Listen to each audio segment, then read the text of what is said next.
با عرض سلام خدمت دوستان و بینندگان محترم و همچنین شما استاد گرامی، من در این یک فرصت کوتاه دیگر میخواستم چند سوالی را که در ذهن مردم میچرخد بیشتر مطرح کنم و سر یک پیاله چای با استاد خواستیم صحبتی صمیمی و خیلی به اصطلاح ساده داشته باشیم، غیر رسمی.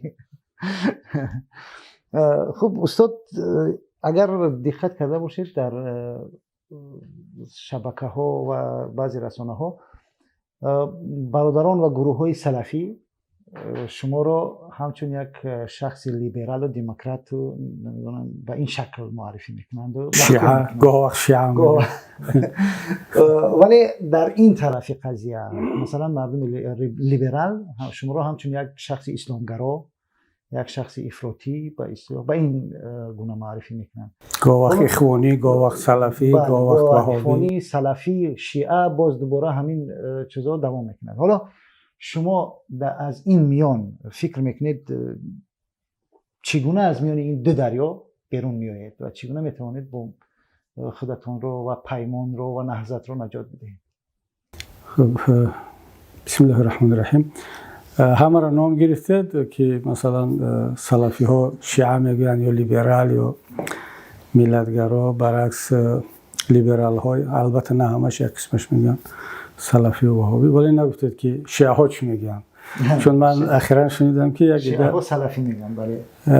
بله شوخی هست، ولی شنیدم که بعضی دایره های شیعه حتی در بعضی کشورها هم خیلی ناراحتند از موضع گیری که من میکنم در بعضی مسائل ها. و حالا از شوخی بیرون فکر میکنم که این یک کاری طبیعی است، اینم خیلی طبیعی باید باشد، چون وقتی یک انسان در وسط در میانه قرار میگیرد بیشترین سنگ ها را او میخورد، به او میرسد. چون شما اگر تصور کنید که اگر یک تصور کنید میدان، یک گروه در اون کنج میدان، یک گروه در کنج میدان یکدیگر را سنگ میزنند، سنگ بیشتر را کسی میخورد که در وسط قرار دارد و در صورتی که اینا ضد یکدیگر هستند، مخالف یکدیگر. من از همه این حرفا آگاه هستم و خیلی ها پیشتر یک کمی ناراحت می شدم راستی گپ سالهای قبل، ولی الان هم عادت کردم و هم اعتراف میکنم دیگر به خود این را قبولانیدم که این یک جزئی از راه است، جزئی از مبارزه و زندگی است. اگر آدم واقعا میخواهد که حقیقت رو بگوید، حالا دعوای حقیقت رو گفتن نباید کرد، اما این وقتی میخواهی مثلا که حالا از لحاظ فکری و عقیدتی بگیم، کسی رو کافر نگویی جز اونایی که خودش رو کافر میگوید یا میگه من مثلا به دین باور ندارم، به خدا باور ندارم. و طبق مذهب حنفی مثلا کافر گفتنی کسی جایز نیست مگر در حالتهای علاهیده که مشخص است. اما بعضی میگن اگر فلانی رو کافر نگفتی خودت هم کافر هستی، یا شیعه هستی یا سلفی هستی. و خب نظر اونا هست دیگر. من قبلا تلاش میکردم، شاید از بی تجربگی بود یا از جوانی، تلاش میکردم که به همه معقول باش، به غربی ها هم، به شرقی ها هم، به سلفی ها هم، به حالا نمیدونم لیبرال ها هم، به همه. اما الان به این نتیجه رسیدم که دیگر نباید زیاد توجه داد به این حرفا، چون بالاخره مردم میگن، بلکه وقتی انسان به یک قناعت میرسد که راهش فکرش درست است باید که اون رو پیگیری کند و من دیگر این را عادی قبول میکنم. با گفت مولانا هر کی از زن خود شد یاری من، هیچ از درون من نجست اسرار من.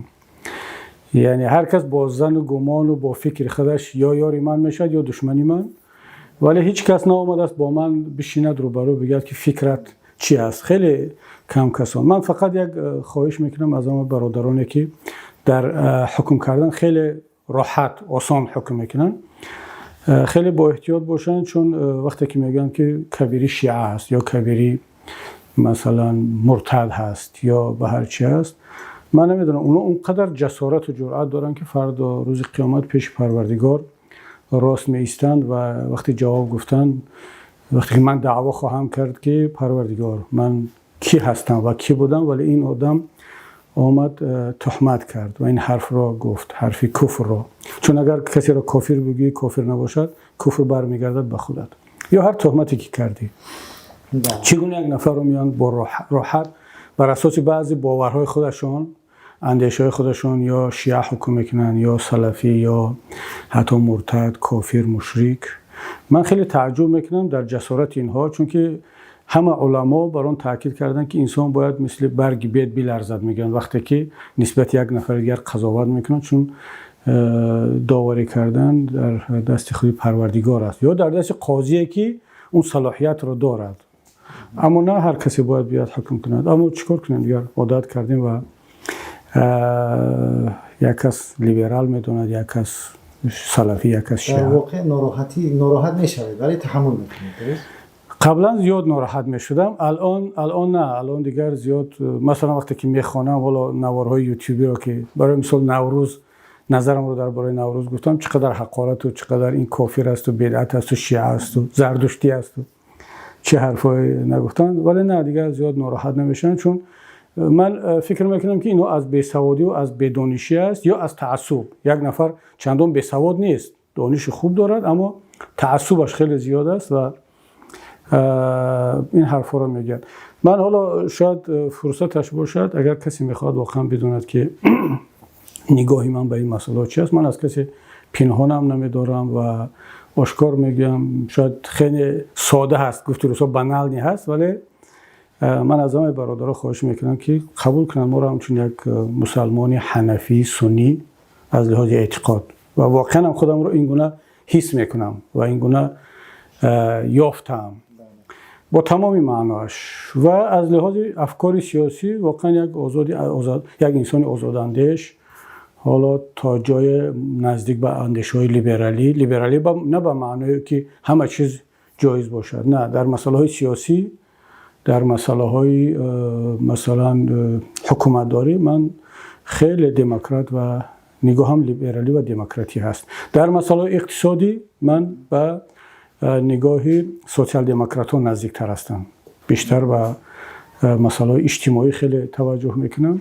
اما در مسائل اعتقادی اون برادرانی که خیلی هم در فکر و عقیده من هستم غیر من رو میخوان، مطمئن باشن که خودم رو با تمام وجودم همچون یک مسلمانی سنی حنفی شناختم و خیلی هم مبارزه بردم در این زمینه. من خیلی چرا در هر دو جبهه ما را دوست نمیدارن، چه در جبهه سلفی و چه متعصبین شیعه، برای همین موقعهای من که در بعضی جاها خیلی سرسختانه در مقابل متعصبین شیعه ایستادم برای دفاع از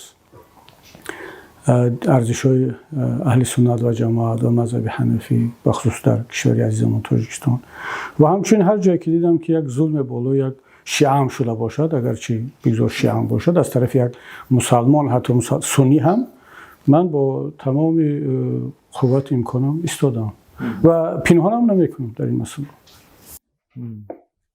پس استاد میتوان گفت که شما یک از لحاظ سیاسی یک شخصی دموکرات و لیبرال، ولی از لحاظ اعتقادی یک مسلمانی حنفی دیگر. حالا یک مسلمانی سنی حنفی، بله.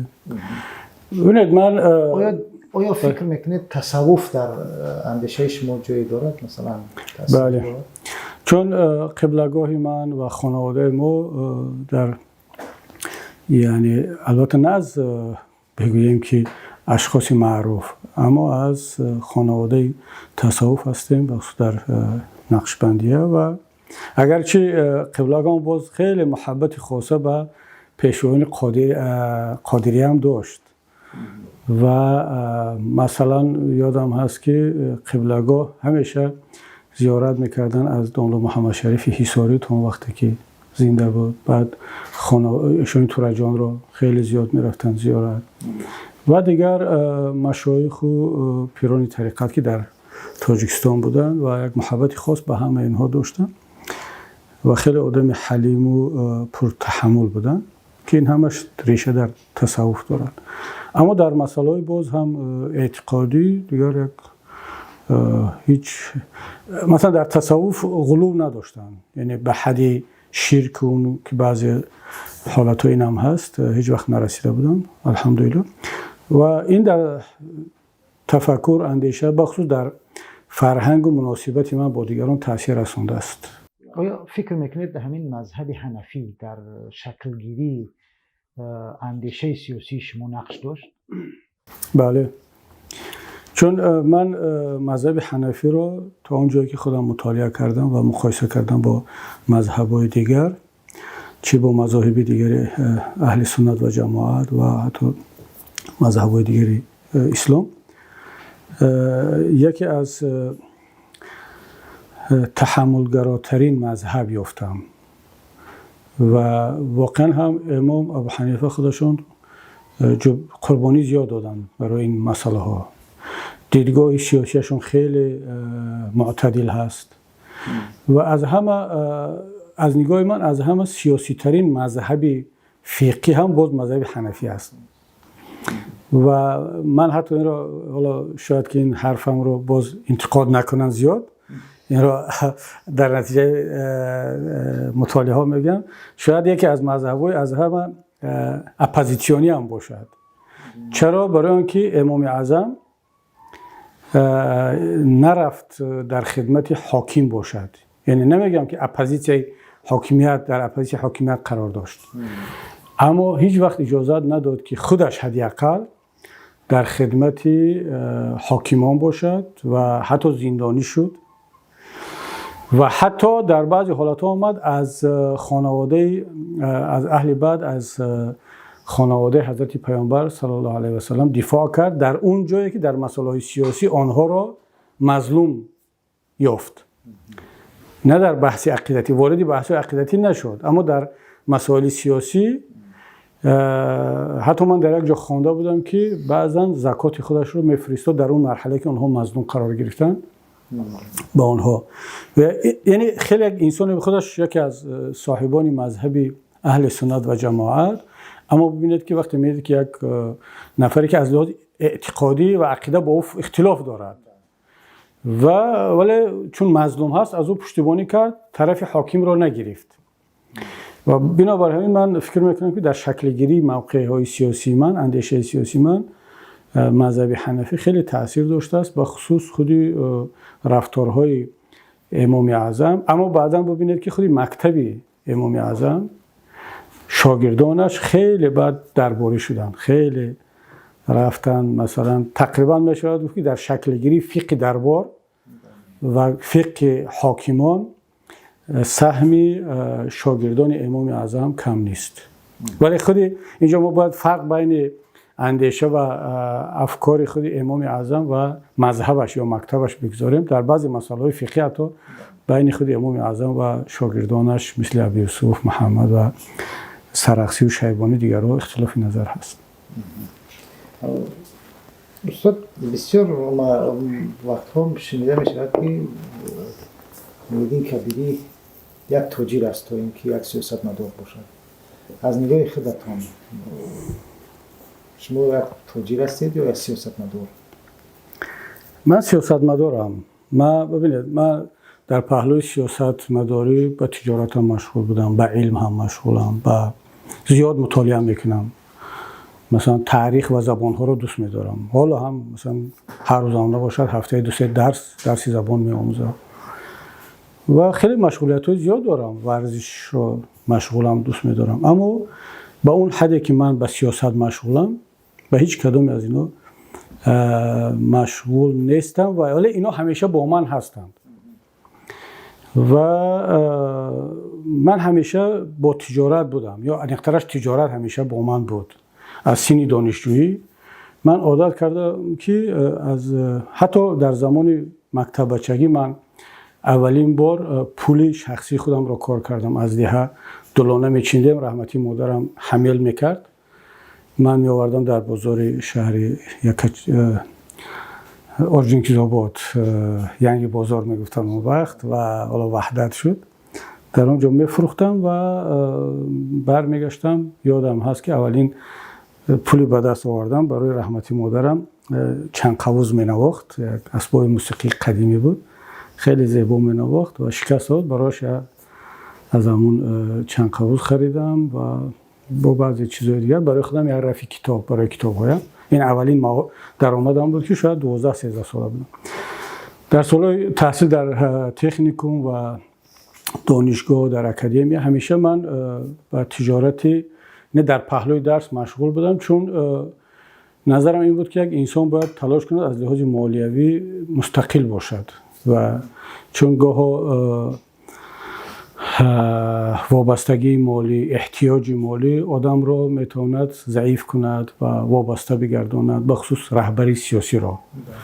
دست یک رهبری سیاسی، یک شخصی که میخواد مستقل باشد باید یا خودش از لحاظ مالی خیلی مستقل باشد یا به مثلا دیوگن اونقدر بینیاز باشد از زندگی مادی که دیگر به هیچ کسی احتیاج نداشته باشد. در درون هم یک باچکه بود، در درون یک سبد زندگی میکرد، فیلسوف یونانی، و به هیچ کسی احتیاج نداشت. اما ما که انسانی عادی هستیم نیازهایی داریم. من تلاش کردم که دیگر از لحاظ مادی مستقل باشم، اما هیچ وقت تجارت را و حتی دیگر جنبه‌های زندگیم را به سیاست ترجیح ندادم، چون حالا زندگیم هم شکل گرفت که من اول سیاستمدار هستم بعد دیگر چیز. ولی خیلی ها میشنوم که میگن که این تاجر است. بله، من تجارت کردم و خدا را شکر. بعد یک نکته هم یادتون نرود که من تا اومدم به سیاست کلان، یعنی سیاست کلان چی؟ من سال 2005 دپوتاتی مجلس نمایندگان شدم و سال 2006 رئیس حزب نهضت. یعنی تا اون وقت من دیگر یک سیاستمدار قطاری بودم که حالا نه به اصطلاح بودجه حزب در اختیاری من بود و نه کارمند دولت بودم. تا اون وقت من الکی میلیونر بودم، یعنی پولم رو اون وقت کار کرده بودم تا وقتی که به سیاست کلان بیام. معمولا سیاستمداران وقتی که به سیاست میان بعد بای میشون، بعد پولدار میشون. حالا نام نگیریم چون صحبت همون صحبت غیر رسمی و سیاسی نیست، ولی من قبل از اون که به سیاست کلان بیام دیگر پولدار بودم و عجیبش این است که حکومت چقدر تلاش کرد که همین مسئله را جستجو کند و همچون نقطه ضعف من معرفی کند که حالا این مثلا دست به فساد و کروپسیا و دزدی اموال و اینا زد شاید که پولدار شد و چقدر که گفتن در این مسئله هیچ پیدا نکردن و گاها میگن که مثلا فلان بیمارستان ناحیه رودکی را خرید و فروخت و فلان کردن. اینا همش دروغ است. من شاید در اونجا باز اگر لازم شاید بگم من اون رو از خود حکومت خریدم و باز فروختم. تقریبا یک سالم نگذشت باز همون طرفداران حکومت اومدن و اونو فروختم رفت دیگر و نه اون رو کار کردم نه اصلا درآمدم نگرفتم از اونجا. اما بعد از اون که من به سیاست کلان وارد شدم دیگر تقریبا بایگری هم دیگر زیادم نشد، در اون ساعت ایستاد. اما من همش رو به حکومت پیشنهاد کردم. وقتی که دپوتات شدم سال 2005 دکلراسیون پر کردم تمام بایگریم رو، چقدر پول دارم، چقدر مالکیت دارم، از کجا گرفتم، به حکومت پیشنهاد کردم، سنجیدن و بعد اومدن به نزد من گفتن که چرا این همه رو دکلراسیون کردی، نشان دادی. دیگران مثلا 3 وزیر همراهت کار میکند، اینا یک ژگولی کهنه نوشتن، یک دخانگی، دیگر هیچ نشان ندادن در دکلراسیون. حتی رحمانوف سپارش داده است به رئیس مجلس نمایندگان خیرلوف، خود خیرلوف به من گفت که هیئت فرستادن که سنجش کند که این پول رو از کجا پیدا کرده است. وقتی که از یپولس بود به فکرم یک ژورنال وبزانا یک مقاله نشر کرد، سامی باگاتی دپوتات، ثروتمندترین دپوتات تاجیکستان، و حکومت فرستاده است رحمانوف که بسنجد که این پول داشته است، اینقدر دکلراسیون کرده است. اومدن سنجیدن گفتم بله همش قانونی است دیگه، تا دپوتات شدن تون کار کرده و همین تمام رفتن دیگه. ولی بعد از اون که من از کشور خارج شدم این حرفا را زیاد دیگر دامن میزنن که تجارت داشت. بله تجارت داشتم، پنهان هم نکردم و هنوزم پنهان نمیکنم. اگر حالا فرصت پیدا کنم و باز تجارت کنم چرا نکنم و در فکرش هستم. و یک انسان امام اعظم تاجر بود و تجارت داشت. تمام کسانی که میخواستن از حکومت ها از دولت ها مستقل باشن اینا منبع درآمد داشتن. چرا یک سیاستمدار تاجیک یا باید مطیع حکومت باشد یا گرانت های خارجی را بگیرد یا که نمیدونم از هر جا پول بطلبد تا اینکه سیاستش رو پیش برد، مگر بعد است که خودش از لحاظ مالی مستقل باشد، حداقل زندگی شخصی خودش رو ببرد تا اینکه حالا برای فعالیت سیاسیش هم اگر از کجای مبلغ گرفت از حقی از مردم طرفداران از هر جا باشد، ولی زندگی شخصی خودش رو حداقل با پول خودش بچرخاند و از این متهمی و وابستگی برهد. بیشترین نقش رو در زندگی شما کی داشت؟ والا شاید همه عادت کردن به این سوال آخر جواب بدن که پدر و مادر پیش از همه، و من فکر میکنم که به من حتما پدر و مادرم و خانواده همون تاثیر داشتن. از لحاظ سیاسی برادری کلانم داملا اکاشا که حالا برای ما هم حکم استادی و پدری دارد و یزنم عبدالملک که در مسکو شهروند روسیه است و بعدا مرحله که من به سیاستی کمتر جدیتر استادان سید عبدالله نوری و استاد محمد شریف مزاده. اما من از همون حوزه علمی و فکری دانشگاهی تاجیکستان که در همون شب و روز از استاد طاهر عبدالجبار، اصلین صاحب نظروف، بازار صابر، حتی که ما زیاد تا اون وقتی که بعد به این حالت دیگر گذشت خیلی استفاده کردم از فکرهای ایشون، از اون خلیفه بابا حامیدوف، از نسل اولی ضیایان ملی که در رستاخیز جمع آمده بودن در حزب نهضت، اینا تاثیر داشتند. و ولی معلمان مکتبم خیلی واقعا من حالا مثلا فکر میکنم معلمان مکتبی ما یکی از بهترین معلم ها بودن. حالا هم به یکی از اونها یاد میکنم، استادانم بعضش گذاشتن، دیرکتور مکتبمون، معلمان اوریمون، واقعا اون علمی که به ما دادن، حالا من وقتی که با معلمان امروزه نگاه میکنم متاسفانه نیست دیگر اون ساعت. حالا مجموع این همه تاثیر رسوندن که بالاخره چون من با این همه کمبودی و نقصان ها و با این همه دیگر هستم دیگه. خب شما درباره اصلدین صاحب نظر و طاهر عبدالجبار اینو گفتید، در تا چه حد، تا چه اندازه مثلا با این شخصیت ها شما نزدیکی داشتید؟ مثلا من درباره بازار صابر زیاد گفتن که مثلا با شما خیش تبار است با این و باره هم در مرکز دیالوگ با هم شیشته بودیم. بله. بازار صابر ولی در عموم در مثلا طاهر عبدالجبار رو تو چه اندازه میشناختید، دیگران رو مثلا؟ ببینید من سال 87 وقتی دانشگاه داخل شدم این اوجی همون پرسترویکا و گلاسنوست بود و دانشگاه ها میجوشید با آزاداندیشی، با افکار جدید. حزب کمونیست ضعیف شده بود، شوروی دیگر یک حالت دیگر داشت و ما که جوان بودیم تشنه این صحبت ها و علم بودیم. گاه می رفتیم صحبت و محفل های علمی و ادبی خیلی جالب میشد در دانشگاه ها، در اکادمی علم ها. بعد در این جستجو ما را میبرد گاه وقت به سمت مثلا در صحبت استاد نوری، استاد همت‌زاده می نشستیم. من در نزد استاد مرحوم استاد همت‌زاده درس ها گرفتم، در صحبت استاد نوری در اون نوجوانی و دانشجو نشستم و حالا این فضایی بود که با همه اینها ما در گردی همایی که در باره نسبت زبان تاجیکی شد ما از فعالترین دانشجو بودیم که خیلی دانشجو رو می آوردیم برای شرکت کردن و حالا نمیدونم اگر ارشیوی امنیت و تلویزیون اون نوارها باشد، من چند سخنرانی هم در مسئله اون دانشجو در تظاهرات دانشجویان برای زبان و برای اینا داشتیم. و بعد مسئله این خیلی شد که قبل از آغاز جنگ شهروندی من به یمن رفتم برای تحصیل با راحتی حکومت شهر. اتفاقا چند پیش شنیدم در کجای خواندم یا شنیدم دوستان گفتن که کدام یک طرفدار حکومت از همین گروه به نام زیایان گفته است که مرا به یمن برای تحصیل ایران فرستاد. یعنی این تا این حد دروغ عادت کردند و هر چیزی که در زبانشون بیاد میگن که مرا حکومت شوروی فرستاد و شهرداری دوشنبه، چون یمن و شهر صنعا و دوشنبه برادر شهر بودن.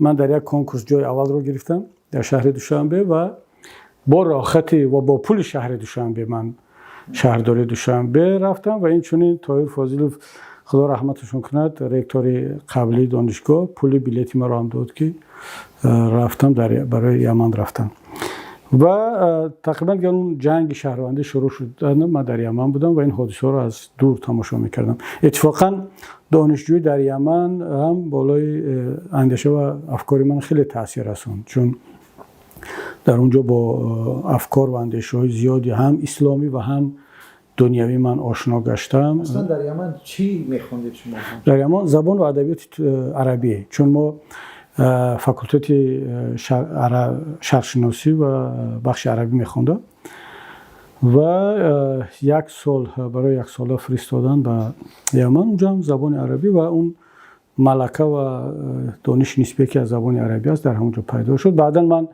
در وقتی که در اکادمی دیپلماتی مسکو میخوندم کاری دیپلمیم رو حقوق بین المللی اسلامی گرفتم، همچون حقوق شناسی بین المللی، مقایسه بین حقوق بین المللی اسلامی و حقوق بین المللی معاصر. کار علمی نوشتم که پروفسور کوزنتسوف خیلی این کاری ما رو خوش داشت، یعنی پشتیبانی میکرد و خیلی کمکم کرد. با راحت ایشان من رفتم بعد دانشگاه ازهر یک کورس گرفتم در مسئله حقوق بین المللی اسلامی. در کشور عربی زیاد رفتم، دوباره یمن رفتم برای یک دوره کوتاه دیگر و در مجموع شناسایی من با این کشورها هم در زمان تحصیل در دانشگاه و هم در زمان تحصیل در اکادمی علم بود کنم برای کامل کردن تحقیقات علمی هم با اون کشورها سفر کردم. بله. آیا در این مدت شما با جز مثلا چگونه که اتهامی که به شما در فیلم این اتهام بیشتر در من فکر میکنم در اون فیلم خیانت بود مطرح شده بود نسبت به شما که شما را با یمن ایران فرستادن، شاید در همونجا باشه. بله. شما در این مدت آیا درباره مثلا همون حوثیایی که امروز وابسته به ایران هستند یا درباره مثلا جمعیت صنعا یا یمن در عموم مثلا گروه‌های مذهبی فکری در یمن آیا آشنایی داشته در اون زمان یا رابطه؟ ببینید اون وقتی ما رفتیم یمن یک کشور بسیار آرام بود. بعد که من از یمن بیرون آمدم یک نزاع بین جنوب و شمال یمن صورت گرفت که اون بعدتر بود، ولی در زمان دانشجویی من یمن خیلی یک کشوری آرام بود و اصلا من احساس نمی‌کردم که فرق بین مثلا زیدی‌های یمن، حوثی‌ها، شافعی‌ها چی هست و زیاد هم فرق نداشتن اونها. من خیلی از دوستان هنوزم ارتباط دارم با دوستان همکورس‌های سابقم در یک فاکولته می‌خوندیم که بعضیشون الان با حوثیان، بعضیشون با حزب اصلاح یمن که در مخالفت قرار دارن با حوثی‌ها و بعضی دیگرشون کارمندان دولتی بودن، سفیرا هستن. یعنی اون وقت این مسئله اونقدر داغ نبود. اتفاقا من یک تلاش بعد کردم، چون یمن رو واقعا دوست می‌دارم، تلاش کردم که این طرف‌های یمن رو با هم نزدیک کنیم. من با رئیس حزب اسلامی مالزی شیخ عبدالهادی اوان یک اقدامی رو شروع کردیم که با هم سهم بگذاریم، اما بعد دیدیم که قوتمون نمیرسد و تا اون حد این بحران عمیق هست که چون طرفایی که درگیر هستن خیلی قوی هستند، ایران از یک طرف، عربستان سعودی و امارات از طرف دیگر، و که بحث یمن رو دیگر با چند سیاستمدار اصلا نمیتواند حل کند، دیگر دست کشیدم از این. شما گفتید زبان عربی در دانشگاه خواندید در فاکولته شرقشناسی، زبان انگلیسی رو در کجا خوندید؟ در اکادمی دیپلماتی در مسکو. البته در دانشگاه ملی، دانشگاه دولتی به نام لنین بود، درس انگلیسی یک مقدار خوانده بودیم و بعدا در اکادمی دیپلماتی، اما بیشتر من خودآموزی کردم و حتی یک سرتیفیکات هم از زبان انگلیسی ندارم تا امروز.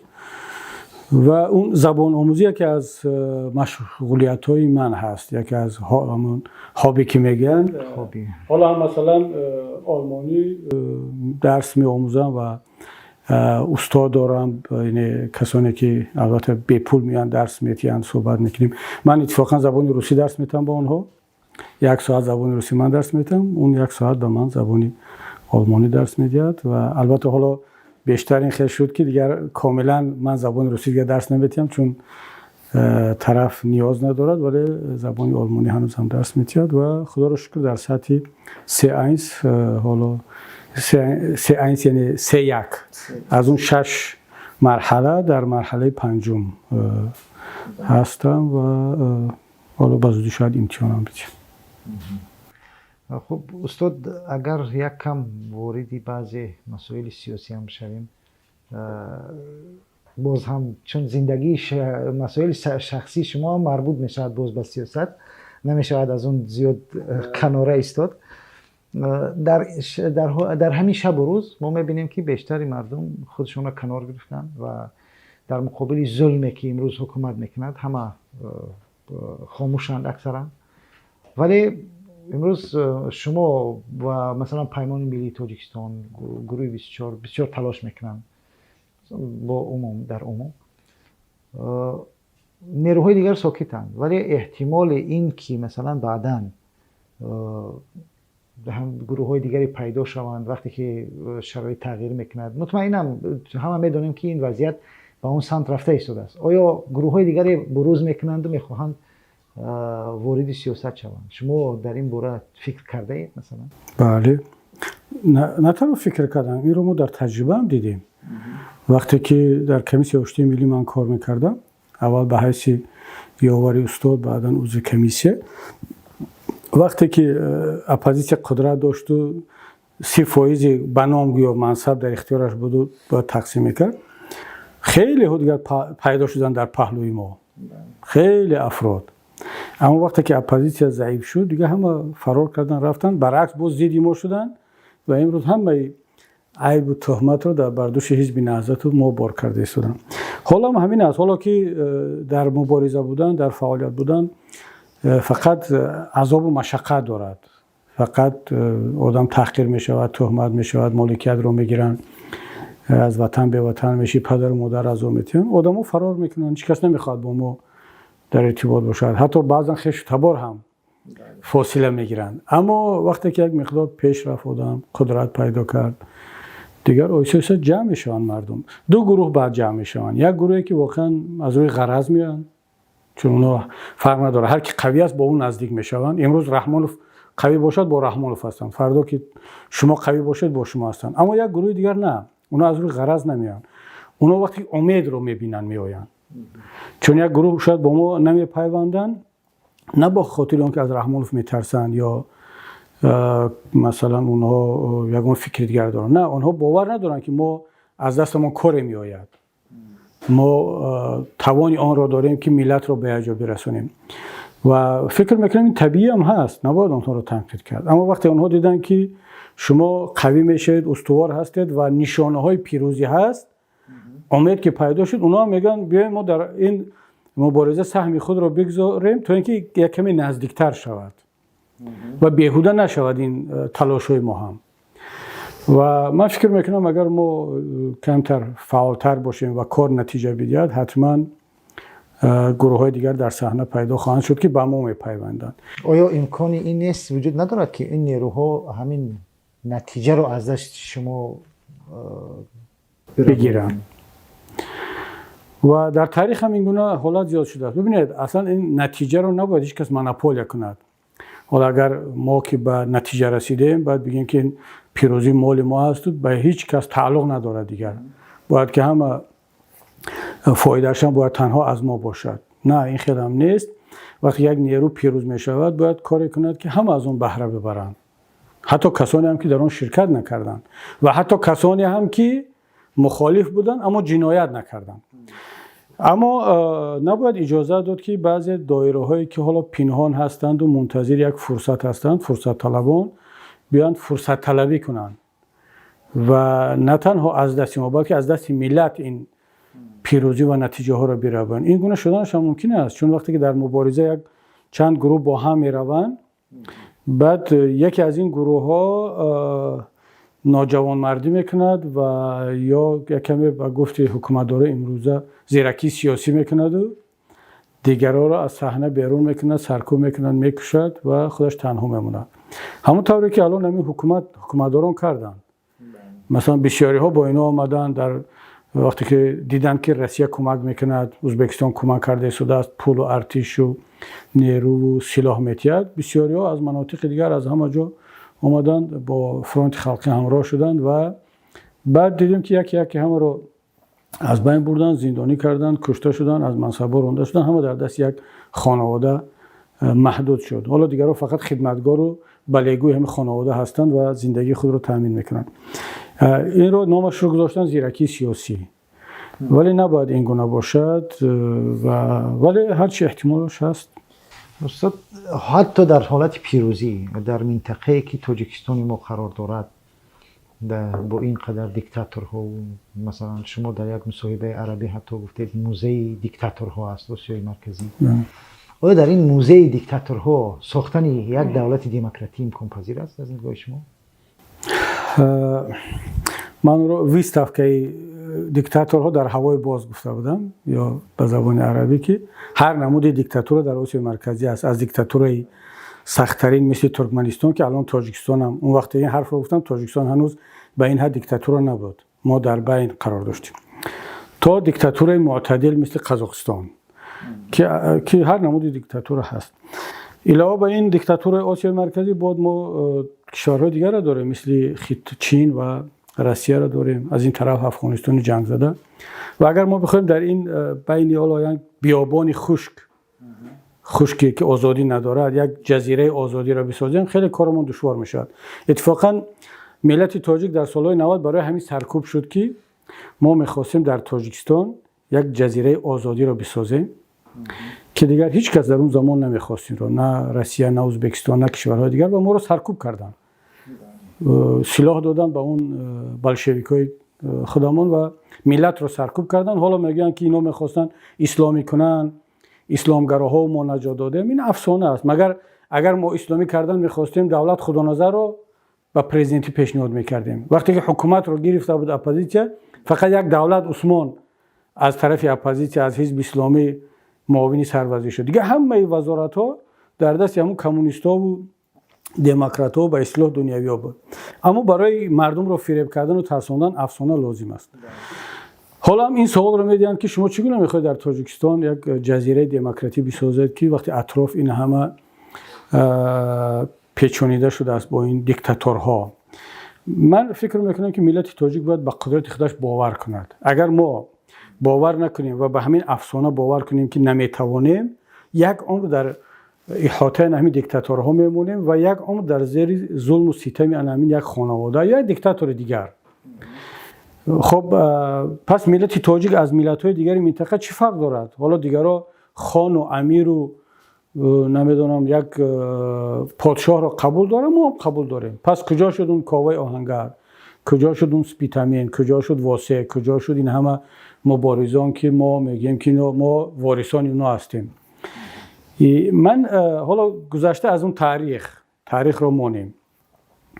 در عصر 21 هر یک ملت حق دارد و سزاوار آن است که یک زندگی شایسته و آزاد و با کرامت داشته باشد. استاد، تجربه قرقیزستان این رو نشان داد که دموکراتیا نتوانست به نتیجه دلخواه برسد و اون آزادی های واقعی، مثلا دیدیم شما به سر قرقیزستان چی آمد، چندین تغییرات ها.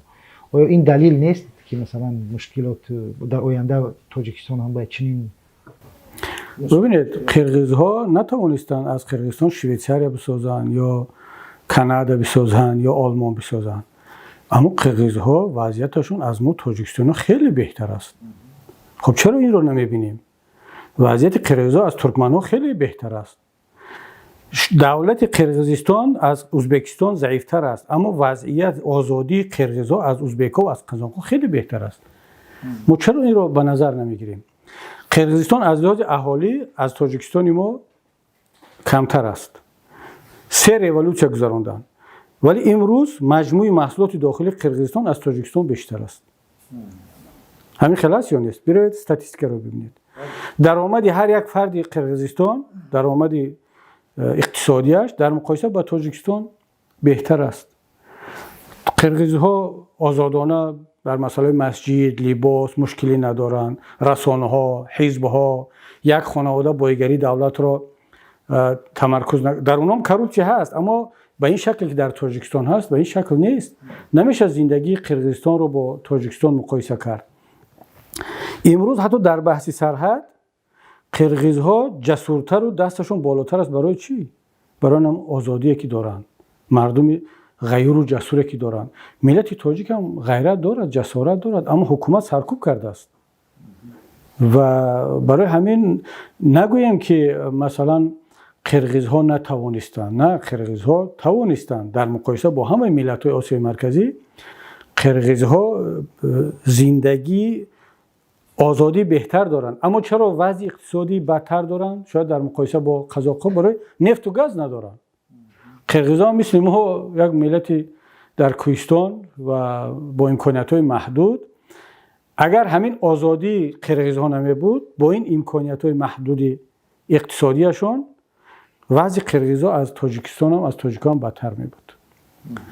ولی باید به آنها فرصت داد و یعنی نباید که حالا که قرغیزها نتوانستند به یک زندگی بهتر برسند، این برای ما دلیل شود که ما اصلا برای زندگی بهتر فکر نکنیم.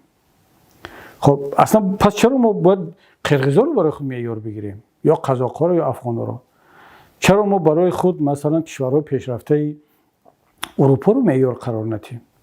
یا هر یک کشورهای قفقاز رو، بالتیک رو معیار قرار ندیم؟ اینجا معیار قرار دادن درست است. من منظور من این است که اونها هم معیار همینها رو قرار، قرغیزها البته معیارشون اروپا بود، ولی در اون شرایطی که در آسیای میانه حاکم بود به همین حد شد. حالا همین قدر توانستند. یعنی ما اینا قبول کنیم که قرغیزها میتوانیم. شما فکر میکنید بعد از اینکه حکومت تغییر کنه تاجیک‌ها میتوانن بهتر از قرغیزها؟ من باور دارم به اینکه ما میتونیم بهتر از قرغیزها باشیم. با چند دلیل؟ اول اینکه ما تجربه جنگ رو داریم. دوم اینکه ملت تاجیک، حالا من هیچ کسی رو مقایسه کردنی نیستم و خدای نکرده پست و زدنی نیستم، ملت خودم رو تعریف نمیکنم، اما ملت تاجیک ملت کاری است، ملت دهقان است، ملت زحمتکش است. با او زمین بده، فرصت بده، امکانیت بده، اون آباد میکند، آبادکار است. ملت کوچی نیست، بادیه‌نشین نیست، ملتی است که طول تاریخ با زمین، با معماری، با خانه، با دست کار کرده است. و ما سرمایه بزرگی معنوی داریم. بازم تکرار میکنم که به معنای مقایسه با دیگران و پس زدن با دیگران نیست. و همین بود که ما در بعد از پاشخورهای شوروی اولین شده این فضای آزادی در تاجیکستان پیدا شد و بازم سرکوب شد. یعنی این نشان میداد که ما بیشتر تشنه آزادی، علم و فرهنگ هستیم.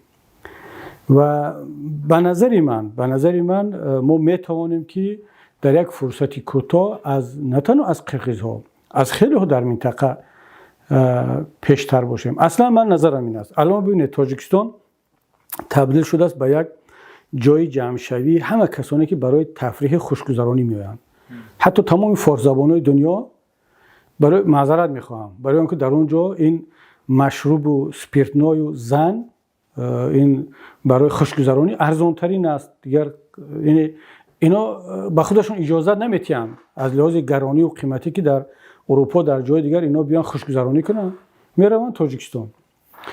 اما با تاجیکستان سرمایه نمیآید، با تاجیکستان علم نمیآید، دانش نمیبرن، اونها میروند خوشگذرانی میکنن، حکومت رو هم چهار تعریف میکنن، برمیگردن. الان که مثل اون که حکومت شنیدم که یک ایده از بلاگرهای افغان و ایرانی که در خارج هستن اینها را پول بلیط داد و گستینسه و تامین کرد، در جشن نوروز آورد تا اینکه اینها برنامه کنن و تعریف کنن که تاجیکستان چقدر پیشروی دارد. اونها فقط همون جشن و رقص رو میبینن، بی‌خبر از اون که تاجیکستان در رده‌های قفامانده ترین، عقب‌مانده ترین، ضعیف ترین کشورهای دنیا است. اما جدا از این، حالا حکومت کاری خودش رو میکنه، اون برادران افغان و ایرانی هم میرن 4 روز معیشت میکنن و خوشگذرانی میکنن، 4 بلاگر نواز حرف میکنند، کاری اونها بود. اما سرمایه کجاست؟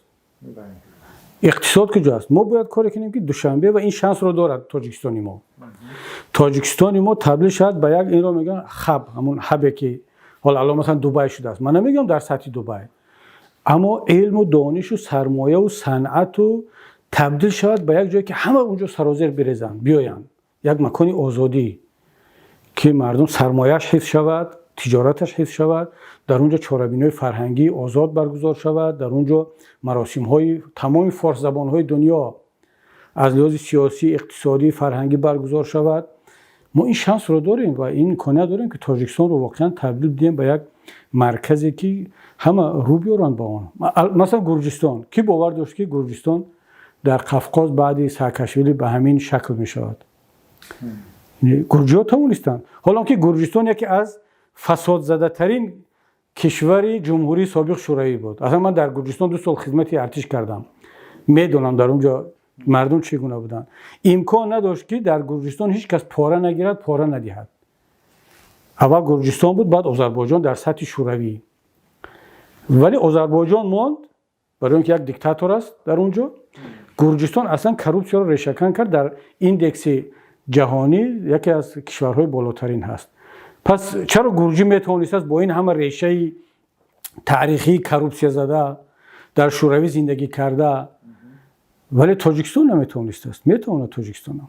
آیا فکر نمیکنید که در اینجا گرجستان چون در اطرافش یکون کشوری مثل چین قوی نبود، روسیه در اون زمان مشغول داخلی خودش بود، ولی امروز چین مثلا به طور طبیعی از چنین حرکت ها، انقلاب ها، تغییرات در کشورهای همسایه‌اش نگران است و اون حتما واکنش خواهد کرد به هر شکل، یا اینکه حداقل در کنار حکومت ها خواهد ایستاد.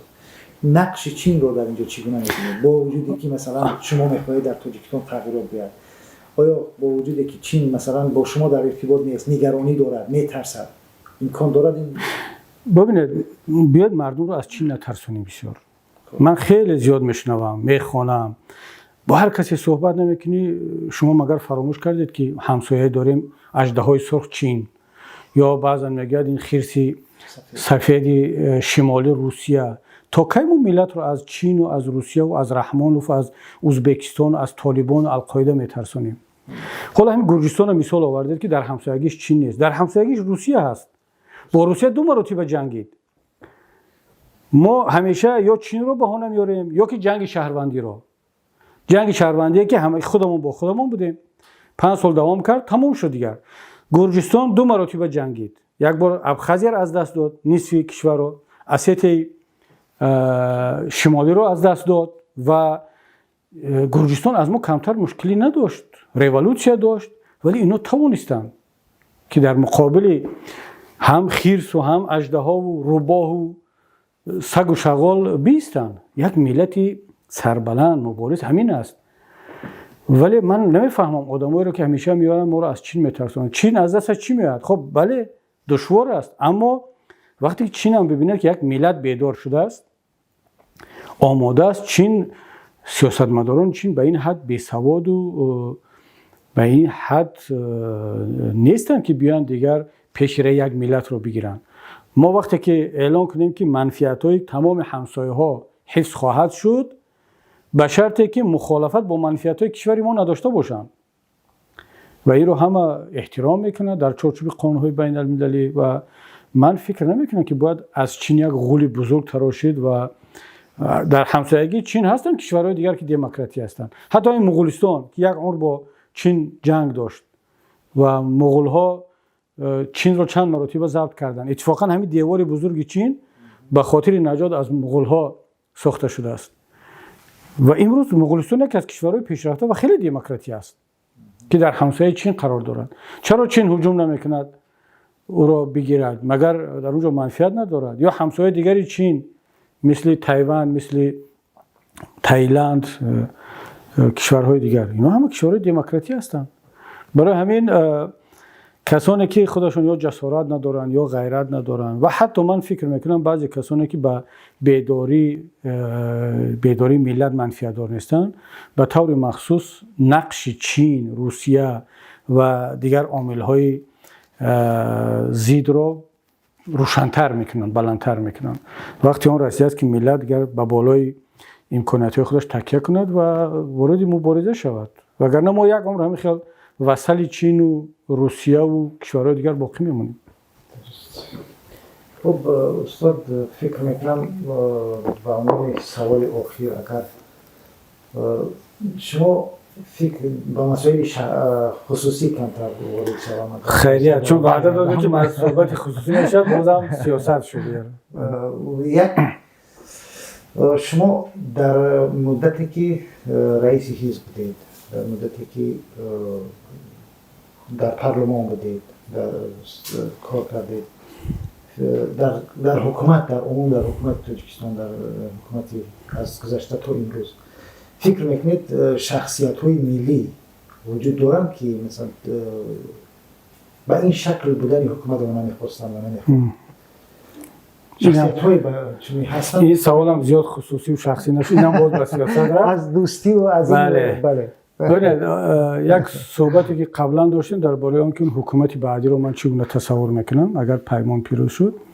من یک بخش زیادی از حکومت امروزه عمل کننده و کسانی که در داخل کشور هستند در حکومت نیستند یا در حکومت بودند و بعد رفتند، اینا رو هم در نظر داریم. چرا؟ برای اینکه واقعا من در طول فعالیتم در پارلمان در جاهای دیگر خیلی از شخصیت‌های ملی رو دیدم و با آنها شناس هستم، دوست هستم، میشناسم و اونا رو هم در نظر داریم برای آنکه بدون این نمیشود و این به معنی نیست که وقتی که پیمان ملی آمد فقط دیگر از افراد پیمان از اینا باشد، نه، چون اونا سرمایه ملت هستند، اونا هم دلشون به ملت میسوزد، به این دولت میسوزد و علاج ندارن بسیارش.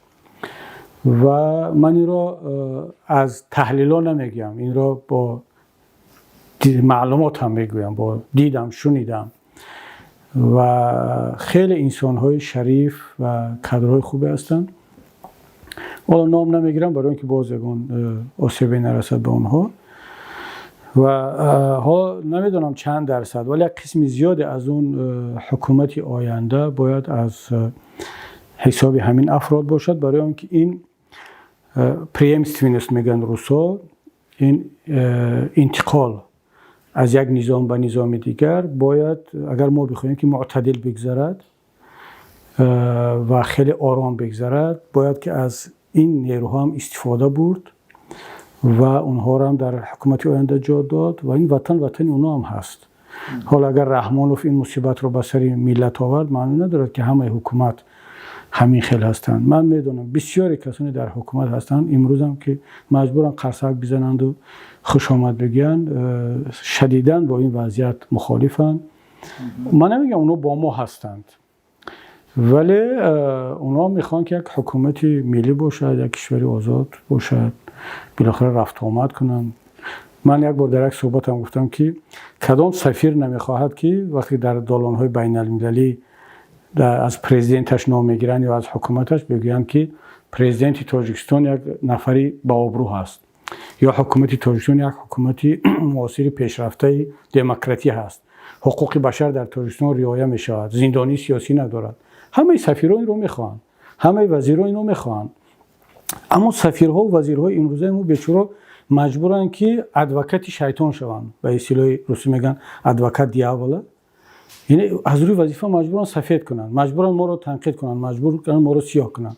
اما اونا میخوان که سفیر باشن که با آبرو و یا وزیر باشن، وکیل باشن از یک کشور با آبرو. برای همین خیلی ها گروگان این نظامی موجود هستند و باید با اونها هم پیام فرستاد که اونا به هیچ وجه دشمن ملت حساب نیستن، فرزندان ملت هستند و انشاءالله که در یک جایگی با هم میشود یک وطن و کشوری آباد ساخت. آیا خودتان شخصا و فکری گرفتن حکومت هستید؟ مسئولیتی آینده در حکومت هستید؟ بله، من امروز آماده گرفتن مسئولیت هستم و این را با تمام مسئولیت میگم. پیشتر هم بودم این آمادگی، من فکر میکنم که شاید حداقل بعد از سال 2010 من این اعتماد به خود و آمادگی را داشتم که میتوانم بهتر از رحمانوف کشور را مدیریت کنم و خیلی یک تاجیکستان آباد و خوبتر رو هم برای مردم هدیه خواهم داد. اما چرا هیچ وقت نگفتم در اون وقت که من آماده هستم یا میخوام پرزیدنت شم و تلاش هم نکردم. به دو سبب، یکی اینکه سببی شاید همون گفته تربیتی که خانواده صوفی و اینا بود که همیشه رحمتی پدرم میگفت که یک تای نیم تای نان راحت جان، یک تای نان بلای جان. همیشه میگفت خودت رو از اون چی که هستی کمتر بگیر و دیگران رو کمک کن. ما همیشه تلاش میکردیم که دیگران باشن، دیگران در صف اول. این یک. دوم رهبر حزب اسلامی بودن. یعنی بعضی ها میتونستن از این سوء استفاده برن که به فکر این گربه هم خسته شد دیگر، یا گرسنه موند یا خسته شد، باید یگان چی به این حالا همین نان رو اگر که اینم صدایش رو بلند میکنه دیگه انشاءالله تا آخر مصاحبه خاموش خواهد و به خاطر که رهبر حزب اسلامی بودند باز سوء استفاده نکنند، نگویند که کشور رو اسلامی میکند و افغانستان میکند و زنها را فرنگی میپوشاند. از این تهمت و دروغ ها رو زیاد میگن. من همیشه میگفتم که دوستان حالا نگوید که بیا خودت نامزد شو به مقام پرزیدنتی دعوا کن، بیاید یک نفر دیگر رو کمک کنیم که از بخش دنیایی باشد. حتی من یک وقت گفتم که اگر یک کلابی باشد که پرزیدنت آینده تاجیکستان بعد رحمان شد باز بهتر است تا اینکه هموطنان کلابی ما فکر نکنن که 70 سال مثلا ولایت سود یا لین‌آباد اون وقتا بود، چرا ما 70 سال نکنیم؟ بگذار یک آدمی سالم‌تر، یک آدمی بهتر بیاد از این منطقه کلاب باشد. بعد که نشد ببینید اپی آینی هال رو پیشنهاد کردیم ما از بخش دنیوی و هم یک خانم که به فکرم بهترین کار در سیاست آخر همین بود. اما الان بعد که من 5 سال شد در هجرتم و چند بار با این دوستانی که صحبت میکردم گفتم که هر کسی آماده باشد این مسئولیت رو بگیرد من کمکش میکنم. متاسفانه تا امروز هیچ کسی پیدا نشد، نه در داخل کشور نه در خارج، بگوید که من آماده هستم که مسئولیت رو به دوش بگیرم و رحمانوف رو از قدرت بگیریم و من پرزیدنت شوم. هیچ کس تا امروز در داخل در خارج نیست متاسفانه تا این مسئولیت رو بگیرد ما کمکش کنیم. امروز اگر پیدا شود، اگر چه باز میگم آمادگی رو دارم، بازم کمکش خواهم کرد. اما میبینم که هیچ کس نیست، بالاخره یک نفر باید بیاد بگه که من هستم. این چرا ملت تاجیک مگر نداره دیگر فرزند، دیگر نفر که مسئولیت رو فقط یک خانواده بگیرد؟ برای همین امروز مسئولیت خودم میدونم، وظیفه خودم میدونم که بگم که بله من این آمادگی رو دارم، این مسئولیت رو میپذیرم اگر ملت بخواهد و انشاءالله تلاش میکنم یک تاجیکستان بهتر و خوبتر رو به ملت برگردانم باز، که بعد هر کسی که بعد از ما میآید دیگر بتواند راحت اون مسیر رو برود. بنابر همین دیگر جای دیگر ناز نیست، جای ترس نیست. اصلا چرا باید از پرزیدنت شدن باید ترسید و شرم داشت؟ چرا برای یک نفر امکان بوده است، اجازت بوده است و برای که در پرزیدنتی بماند کشتن و غارت کردن و زدن و زندانی کردن اجازت، و برای یک شهروند دیگر که کنستیتوسیون اجازت داده است او بترسد که مثلا بگوید که من، یا شرم کند که من پرزیدنت شدن میخوام. یک جوان نامزدیش رو ماند از بدخشان انتخابات اخیر، من خیلی خرسند شدم و حتی گفتم اگر در داخل میبودم رای میدادم. اتفاقا همون امضا جمع کرد، به فکر من امضا من فرستادم به این جوان، چون من دوست میدارم کسانی رو که امبیسیا دارن، شر نمیکنن، پنهان نمیکنن امبیسیاش رو، میاد آشکار میگه. بنابراین همین من خیلی میخواستم که مثلا حالا ببین یک ولایت سوخت، منطقه کلاب، ختلان، بدخشان، شهر دوشنبه هیچ کسی پیدا نمیشود بگوید که من میخوام پرزیدنت شوم، نه وزیر، نه رئیس ولایت، نه یک منصبدار، نه یک رئیس حزب. خب در انتخابات هم 4 نفر احزاب کشتگی رو میارن، همش دوستانی منن، همش رو میشناسم، یعنی در پارلمان با بعضش کار کردیم، آدمای خوب هستن، اما اونو دیگر یک کسانی هستن که باید همین نقش رو بازی کنن. منظور من کسانی که واقعا میخوان پرزیدنت شون متاسفانه امروز نیست. پس میموند همین که یک کس باید مسئولیت رو به دوش بگیرد و من همچون رهبر پیمان ملی و رئیس حزب نهضت اسلامی تاجیکستان که شاید امروز منظم ترین تشکیلات های سیاسی در صحنه باشند، دیگر وظیفه دارم که این مسئولیت رو به دوش بگیرم. دیگر نگران از اون هم نیستم که میگن که باز این رئیس حزب اسلامی است، کشور رو اسلامی میکند، فرنگی میپوشاند، هر چی میخوان بگن. من وظیفه‌م این است که کشور و ملت رو از این دیکتاتور نجات بدهم و یک کشور واقعا هم دموکراتی بسازم، به مردم هدیه کنم. 2 تا برد میشود. یکم این که ملت آزاد میشود، پیشرفت میکند از نگاه من. دیگه که این تهمتی که بالای اسلام شد و این تهمت‌هایی که بالای مسلمان‌ها است که مسلمان‌ها، دیندارها، اسلامی‌ها اگر سر قدرت بیان حتما افغانستان میشود و حتما پاکستان میشود و مثلا سومالی میشود. این تهمت رو باید از بالای دین، از بالای اسلام و مسلمان ها بیرون کرد و اگر ما نکنیم کی میکنه دیگر؟ همین چیزاست که در مجموع من حالا سوال دادی میگم که بله من آماده هستم، ولی این رو حتما در یک جای رسمی در یک حالت رسمی اعلام خواهم کرد. آیا اگر همچون یک شخص در یک حکومت آزاد و دموکراتی امکان فعالیت کردن می‌داشتید، در کدام سمت یا در کدام وظیفه یا منصب یا مسئولیت می‌خواستید انجام وظیفه کنید؟ برای من اصلا فرق ندارد، در اون جای فقط باید آزاد باشه. یعنی در تصمیم گیری هایم در هیچ کس به من دیکتات نکنه. وقتی پرزیدنت ما رو مشاوری پرزیدنت دعوت کرد، این رحمانوف منو رحمت الله ظاهروف رو یک جا دعوت کرد، رحمت الله ظاهروف قبول کرد، من قبول نکردم. رفتم با صحبت کردیم با خدا رحمتش کنه رئیس دستگاه پرزیدنت سفر غیرویچ سفرов بود و صحبت کردیم. اتفاقا همراه زید سعیدوف رفتیم، ما رو از طریق زید پیدا کرد، گفت دوستت است. رفتیم گفت که پرزیدنت شما رو دعوت میکنه به مشاوری پرزیدنت. من گفتم نه من آماده نیستم. گفت برای چی؟ گفتم منصب مشاوری در تاجیکستان معنی مشورت دادن نیست، یعنی مشاور مشورت میدهد، بلکه پرزیدنت است که مشورت میدهد. اینا همه اجراچی ان. من میتونم یک کاری اجرایی کنم اما نامش باید موافق باشد. خب بعد من در خودی همین بعد انتخابات 2015 هم حتی پیشنهاد کردن، هیئت از حکومت آمد که خب بیا در حکومت 10 نفر از اعضای حزب بگی کار کو در حکومت. من قبول نکردم. در کمیسیون هشته ملی بودیم، جانشین وزیر پیشنهاد کردن، سفیر پیشنهاد کردن، حجتای من رفت، سفیر و خاتمی اگریمنت ما را قبول کرد و من سفیر تاجیکستان در ایران تعیین شدم.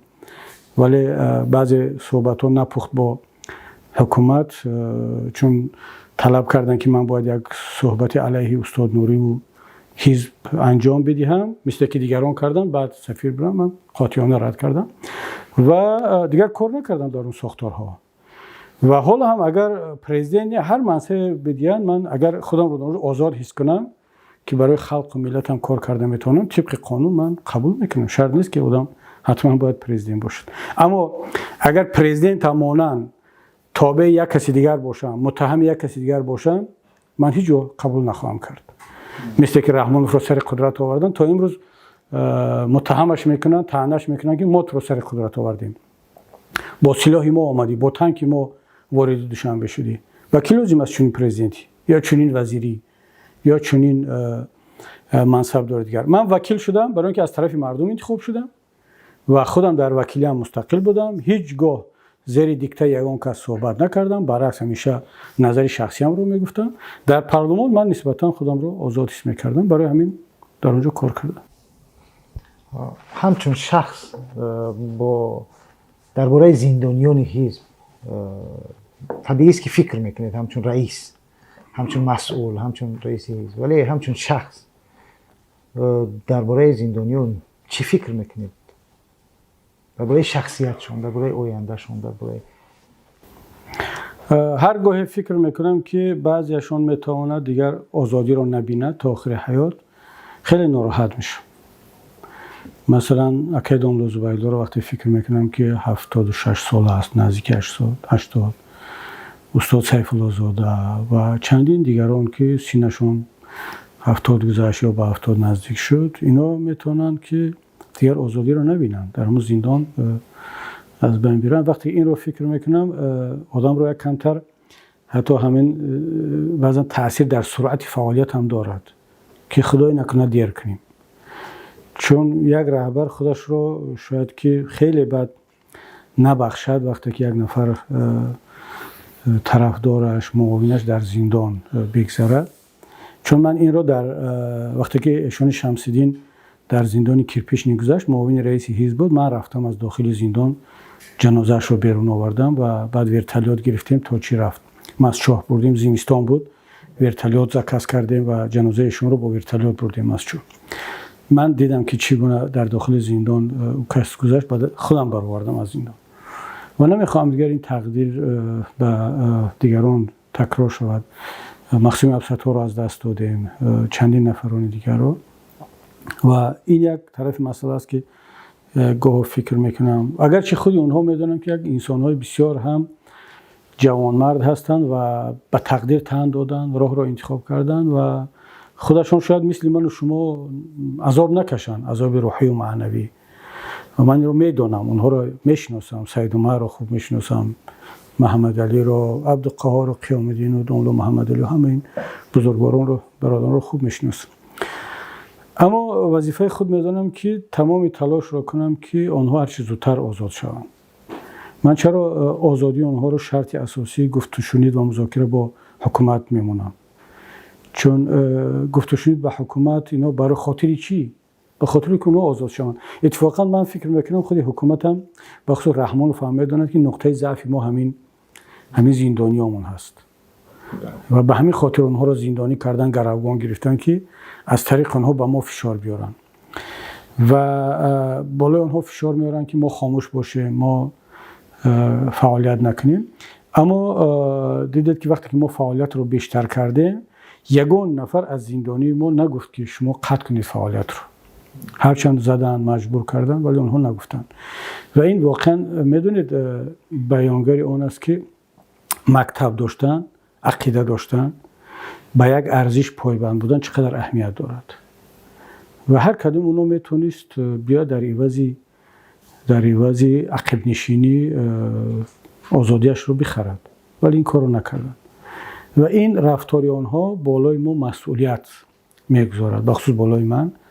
و من همیشه به خود سوال میگذارم که اگر در جای آنها میبودم چگونه رفتار میکردم؟ و این سوالی است بسیار سوالی وزنین. و حالا دیگر شاید که زندانیای سیاسی جز یکی از برنامه‌های اصلی ما هستند. اگرچه من گاگا میشنوم اونها حق دارن بالای ما انتقاد کنن که ما کاری زیادی رو انجام ندادیم. اخیراً خواندم، واقعا بسیار به من تاثیر کرد، نوشته های رحمت الله رجب رو که در شبکه‌ها نشر شده است. یک گله برادرانه بسیار سبکی کرده است از همه ما و شما، از آن جمله از من. حق دارن بالای ما. اما خداوند شاهد است که ما تمام تلاش رو کرده ایستادیم. یعنی هیچ اپوزیسیون در دنیا نیست که به مثل ما تاجیکان پرونده 15 زندانی سیاسی رو به کمیته حقوق بشری سازمان ملل برده باشد. نه روسا، نه قزاق‌ها، نه ازبک‌ها، نه عرب‌ها، نه ترک‌ها، هیچ کس نتوانست. نه ایرانی، نه افغانی. ولی تنها برادران خواهران تاجیک توانستن این کار رو انجام بدن. ولی بازم اینم کم است. و هدف ما آزاد کردن اونها است با هر راه و وسیله‌ای که باشد. خب سلامت باشید استاد. خداوند نگهبانتون باشد. برای دیگه هم صبحانه و هم صحبت خوب بود و انشاءالله که با صحبت‌های دیگر هم خواهیم کرد. گربه‌مون هم سیر کرد دیگر، انشاءالله که بهترش آرام خوب است. خداوند نگهبان باشد. باز اگر صحبت‌های سوال باشه در خدمت هستیم. سلام علیکم.